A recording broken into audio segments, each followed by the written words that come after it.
नमस्ते दोस्तों, अनमोल कहानियाँ चैनल में आपका स्वागत है। आज प्रस्तुत है शिवानी जी की कहानी सौत। मुझे जब उस बार एक मीटिंग में भाग लेने बम्बई जाना पड़ा तब मेरे सम्मुख मुख्य समस्या आई थी आवास की। कहाँ रहूंगी वहाँ। तभी अचानक याद आया कि नीरा भी तो वहीं रहती थी। नीरा मेरे दूर संपर्क की चचेरी नंद थी। पहले उसे यूं अचानक अपने आगमन की सूचना देने में संकोच भी हुआ था। जनसंकुल बम्बई का जीवन कितना कठिन है एवं वहाँ के संकुचित सीमित आवास में आतिथ्य निभाने में मेजबान के प्राण कैसे कंठगत हो जाते हैं, ये सब जानकर भी मुझे नीरा को लिखना ही पड़ा था, क्योंकि किसी होटल में रहने का साहस अंत तक मैं सजो नहीं पाई। नीरा का फ्लैट छोटा होने पर भी बड़ा सुंदर था। 32 फ्लैटों के गुलदस्ते रात को दूर से देखने पर किसी बंदरगाह पर खड़े सुंदर जहाजों से ही लगते थे। नीरा को बम्बई का जीवन बहुत पसंद था। 3 वर्षों के बम्बई प्रवास ने उसका कायाकल्प कर दिया था। वैसे भी वो पिथौरागढ़ के उस अनजाने ग्राम से बम्बई आई थी, जहां उसके विवाह तक कुमाऊं मोटर यूनियन की बस भी नहीं पहुंच पाई थी। उन दिनों मोटर रोड का निर्माण कार्य चल ही रहा था। मुझे आज भी याद है, लग्न का समय बीता जा रहा था और उसकी बारात नहीं पहुंची थी। बड़ी देर बाद उसकी बारात के थके मांदे बाराती बिना किसी बैंड बाजे के ऐसे चले आए थे जैसे कोई मातमी जुलूस हो। पहाड़ी लद्दू घोड़े में बैठा उसका सजिला दूल्हा भी वर्षा की बौछार में भीग भाग एकदम ही अनाकर्षक लग रहा था। उधर नीरा आकर्षक न होने पर भी कामदार लहंगे दुपट्टे में बड़ी प्यारी लग रही थी। नए गहने, कपड़े और नवीन जीवन साथी का उल्लास उसके गदबदे गोल मटोल चेहरे पर लज्जा का अनुराग बिखेर उसकी उजली हंसी को और भी उजली बना गया था। किंतु आज की नीरा की न तो वेशभूषा में न वाणी में वह पहाड़ी भीलम ढाल लटका था, न आतिथ्य में। उसके मुंह से मैंने बोला, तुमको होना क्या आदि विभिन्न प्रदेशी उच्चारण सुन मैंने उसे टोका भी था। ये कैसे बोलने लगी हो नीरा, क्या हो गया है तुम्हारी हिंदी को। क्या करूं भाभी, मेरी पड़ोसन हैदराबाद की है ना, इसी से बोली में उसकी छाप लग गई है। आज तुमसे मिलाऊंगी, बहुत ही प्यारी लड़की है। नीरा की प्रतिवेशिनी राज्यम बम्बई के एक प्रसिद्ध होटल में रिसेप्शनिस्ट थी। उसके पति मद्रास में ही किसी दवाओं की विदेशी फर्म में काम करते थे। दोनों का वेतन खासा अच्छा था। उस पर उनकी एकमात्र पुत्री ननिहाल में पल रही थी। राज्यम स्वयं ऊटी के कॉन्वेंट से पढ़ी थी, इसी से अंग्रेजी का उच्चारण, उठने बैठने का सलीका, सब कुछ खाटी मेमसाह भी था। वेशभूषा में भारतीय संस्कृति का लवलेश भी नहीं था। टखनियों तक झूल रही मैक्सी, बायां भाग किसी समृद्ध थिएटर के रेशमी पर्दे की भांति बीचों बीच उन्मुक्त औदार्या से खुली परतों को समेट लेती, किंतु उस कौशल में भी उसकी सदी पूर्वाभ्यास से की गई उदासीनता मैंने कनखियों ही में पकड़ ली थी।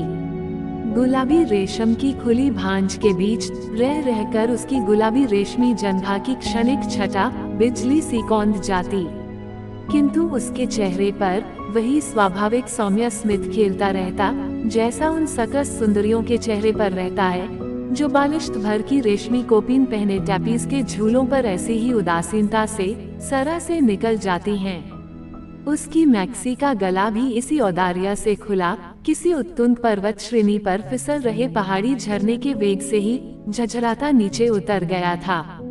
पतली ग्रीवा में थी सुवर्ण मंडित रुद्राक्ष की माला, गेरुए रंग की शात सिल्क की मैक्सी और कंठ की रुद्राक्ष कंठी से मेल खाता ही उसका केशविन्यास भी था। संसार त्यागी अवधूत के से उस जटाजूट में भी एक रुद्राक्ष की माला लपेटी गई थी, हाथ में वैसा ही मेल खाता रुद्राक्ष का कनकन था। बाद में नीरा ने बताया था कि वह जूड़े की लेटेस्ट स्टाइल है, फारीदाबा हेयर स्टाइल है। भाभी, उसने बड़े गर्व से अपनी श्रृंगारपटु सहेली की उपस्थिति में ही फिर उसका प्रशस्ति पत्र पढ़ दिया था, पर हम तुम पर थोड़े ही ना अच्छी लग सकती है। ये तो राज्यम ही है कि कैसे ही बनकर क्यों न निकल पड़े, लोग मुड़ मुड़ कर देखते रहते हैं। बात ठीक ही कही थी नीरा ने। लड़की वास्तव में व्यक्तित्व संपन्ना थी, कुर्गी थी, इसी से रंग था एकदम चिट्टा सुर्ख, उस पर कुछ ब्लेश ऑन की महिमा थी कुछ प्लग कलर्ड लिपस्टिक की। उसे देखकर मुझे वाजिदौली शाह की जोगिया बेगम सिकंदर महल का स्मरण हो आया। वयस होगी कोई 23-24 के लगभग, किंतु व्यवहार अलहड़ षोडशी का था। होटल की रिसेप्शनिस्ट थी, इसी से छल्लेदार बातें बनाने में पारंगत थी। मेरा परिचय पाते ही वह मेरे पास अपना मोड़ा खिसका लाई। So you are a writer, how very very interested. क्या लिखती हैं आप, उपन्यास, कहानी या नाटक? जी मैं तो आया कह दूं, तुम्हें देखकर तो अभी एक नाटक ही लिखने को मन कर रहा है, पर तब क्या जानती थी कि एक दिन उसे ही नायिका बनाकर लेखनी स्वयं ही मुखरा बन उठेगी। रात का खाना राज्यम नित्य नीरा के साथ ही खाती थी। मैं नीरा का व्यवहार, फुर्ती और पाक कौशल देखकर मुग्ध हो गई थी। एक बालिश्त के अपने उस गुफा से संकरे छेके में उसने इतनी चीजें कब बना दी और कैसे? न उसके पास कोई नौकर था न महरी, फिर भी मैं जितनी देर मीटिंग में रही उसने न जाने क्या क्या बना लिया था। पूरी कचौड़ी, 3 तरह की सूखी रसेदार सब्जियां, ठेठ पहाड़ी रायता और मीठी चटनी। बम्बई में भी उसने उत्तराखंड के स्वादिष्ट पकवानों की महिमा को पूर्ण रूप से साकार कर दिया, तो मैं अवाक रह गई। कुमाऊं के पकवान देखने में जितने ही आडंबरहीन और अनाकर्षक होते हैं, खाने में उतने ही सुस्वादु और मौलिक। उन सरल पकवानों की भूमिका कितनी दुरूह होती है, यह मैं जानती थी। अरे ऐसे कुरकुरे सिंगल तो पहाड़ की बड़ी बूढ़ियां भी नहीं बना पाती होंगी, और यह करड़ी ककड़ी कहाँ मिल गई तुझे? पहाड़ी करड़ी ककड़ी के पीले गंडे से कलेवर को मैंने ठीक ही पहचाना था। बाबूजी अल्मोड़े से लाए थे। ठीक उसी दिन मुझे तुम्हारा तार मिला तो मैंने उठाकर फ्रिज में रख दी। सोचा तुम आओगी तो ठेठ पहाड़ी दावत करूंगी। ये रायता राज्यम को भी बहुत पसंद है, क्यों है ना राज्यम? पर उसकी भोजन प्रिया प्रतिवेशिनी को उत्तर देने का अवकाश ही कहाँ था। रायते का डोंगा लगभग साफ कर वह अब किसी क्षुधाकातर भिक्षु की भांति कचौड़ियों के अंबार पर टूटी। मुझे अपनी लोलुपता को रंगे हाथों पकड़ लिया गया देख वह बड़ी ही मोहक हंसी से घायल कर कहने लगी, क्या गजब का खाना बनाती हो नीरा, इसी से आज इतना खा रही हूँ। अपने होटल का खाना तो एकदम चरी भूसा है इसके सामने। पर मैंने प्रायः ही देखा है कि डाइटिंग के चक्कर में बड़ी ये छरहरी आधुनिकाएं दावतों में स्वेच्छा से ही जिना पर लगे संयम अंकुश को दूर पटक भूखे कंगलों की भांति खाने पर टूट पड़ती हैं। क्यों, तुम्हारे सुख्यात होटलों में तो सुना चित्र जगत के सितारों का नित्य मेला ही जुटा रहता है, और वहाँ उनके नाम कई कमरे स्थायी रूप से आरक्षित रहते हैं। मेरा स्वर शायद कुछ अधिक व्यंग्यात्मक हो उठा था। अजी उनकी बात छोड़िए, वह अब 2 कचौड़ियों को रोल कर आलूदम के एक भीम आलू से पेट फुला बड़ी नजाकत से कुतरती कहने लगी, वे क्या वहाँ खाना खाने आते हैं? फिर वह कुटिल रहस्यमयी कनखियों से मेरे नंदोई को देखकर मुस्कराई। वह मुझे अच्छा नहीं लगा। अपने कहानी उपन्यासों में ऐसी असंख्य प्रेमासिक्त कुटिल कनखियों का वर्णन करते करते अब किसी भी स्वयं दूती नारी के अंतर्मन के छायाचित्र को मैं न चाहने पर भी किसी एक्सरे प्लेट में उभरे भग्न अस्थि को सा स्पष्ट देख लेती हूँ। उस दिन दावत लगभग 3 घंटे चली थी।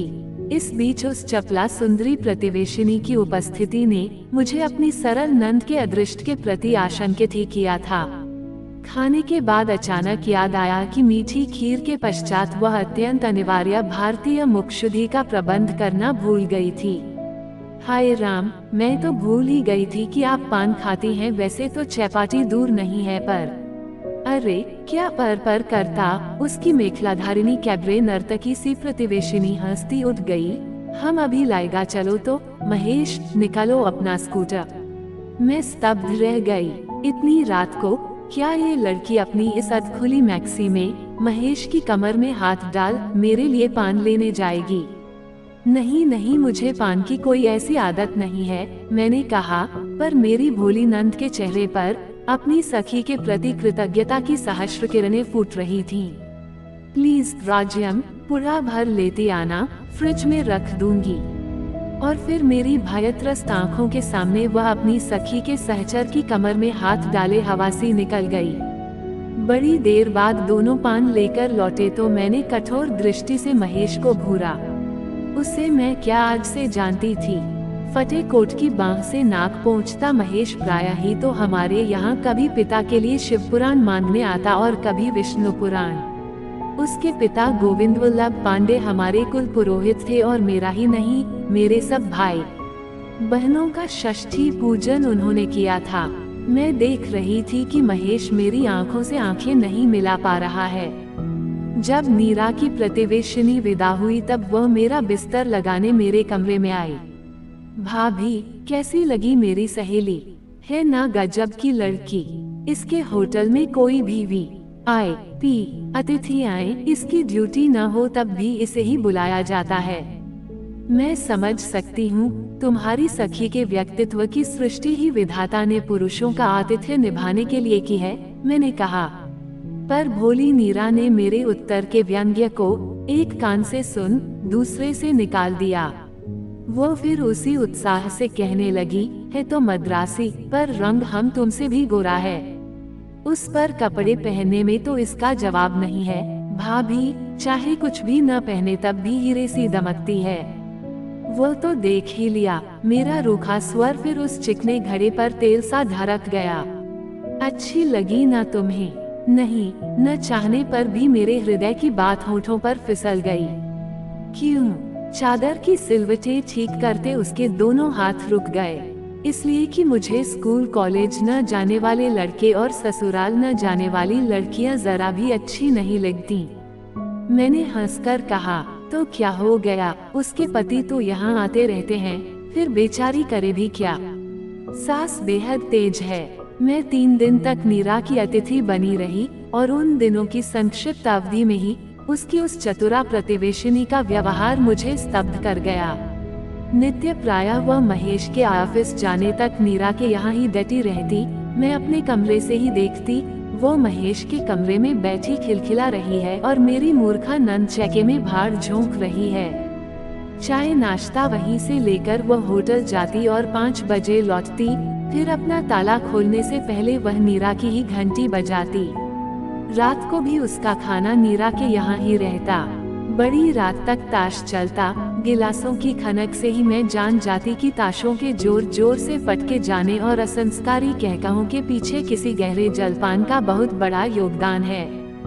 स्कूटर की घरा घरा सुन मैंने खिड़की से झांका था। महाराज पृथ्वीराज की मुद्रा में महेश पीठ पीछे लिपटी संयुक्ता को लेकर शायद मेरे ही लिए पान लेने जा रहा था। जी में आया उसी क्षण अपनी उस सांसारिक बुद्धिहीना नंद को कमरे में बुलाकर झापड़ कस दूं।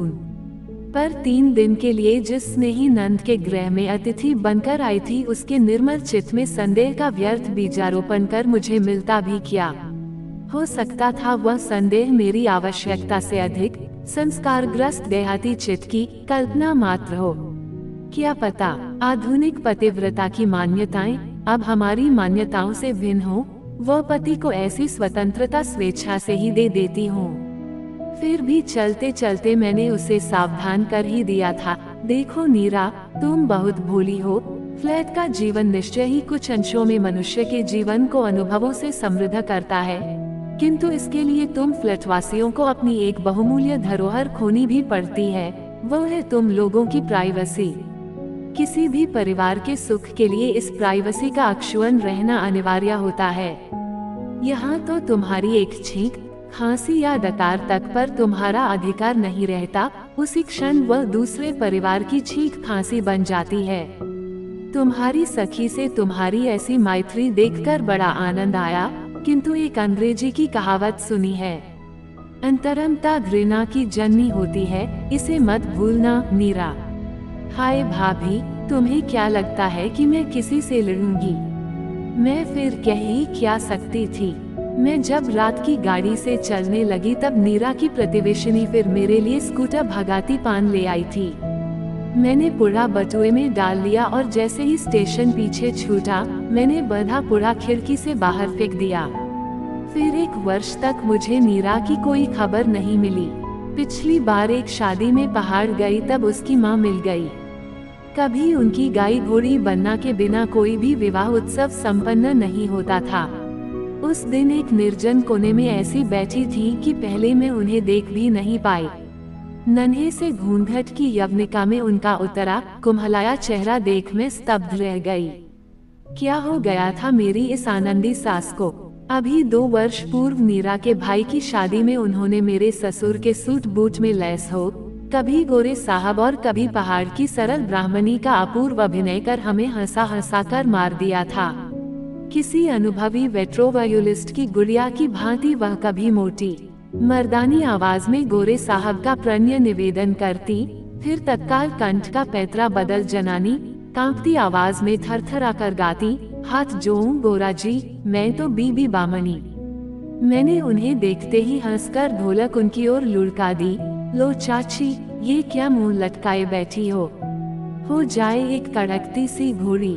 दुर्बल हाथों से ढोलक को मेरी ही ओर वापसी ढलान में लुढ़का उन्होंने अपनी डबडबाई आंखें फेर ली। मेरी देवरानी ने मुझे चिकोटी काटी। क्या कर रही हो दीदी? आज पहली बार तो औरतों में आकर बैठी हैं, नहीं तो अम्मा जी ने तो पलंग ही पकड़ ली थी। क्यों? मैंने फुसफुसाकर पूछा। सुना नहीं तुमने? अभागा महेश नाक कटाकर अपनी पड़ोसिन के साथ नौकरी छोड़ छाड़ मद्रास भाग गया है। नीरा का तार पाकर बाबूजी उसे यहाँ लिवा लाए। पर लाने से क्या होता है? दिन रात कमरे में गुमसुम पड़ी रहती है। कई डॉक्टरों को दिखा चुके हैं, कहते हैं दिमाग का मर्ज है, किसी दिमाग के डॉक्टर को दिखाइए। हृदय पर कोई भारी आघात लगा है, इससे बड़ा आघात किसी भी नारी को और लग भी क्या सकता था। मैं उस आनंद उत्सव के बीच सिर लटकाए बैठी चाची के उस वेदनाविधुर चेहरे की ओर दूसरी बार आंख उठाकर नहीं देख पाई।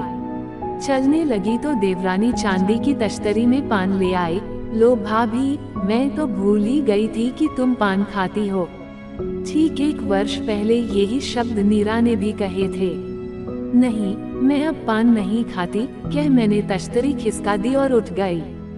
वैसे तो नीरा की सौत मेरे लिए पान लेने न जाती, तब भी होनी होकर ही रहती, पर मुझे बार बार यही लगता है कि वो पृथ्वीराज संयुक्ता की जोड़ी यदि आधी आधी रात को मेरे लिए पान लेने न जाती तो शायद नीरा का उतना बड़ा सर्वनाश भी नहीं होता।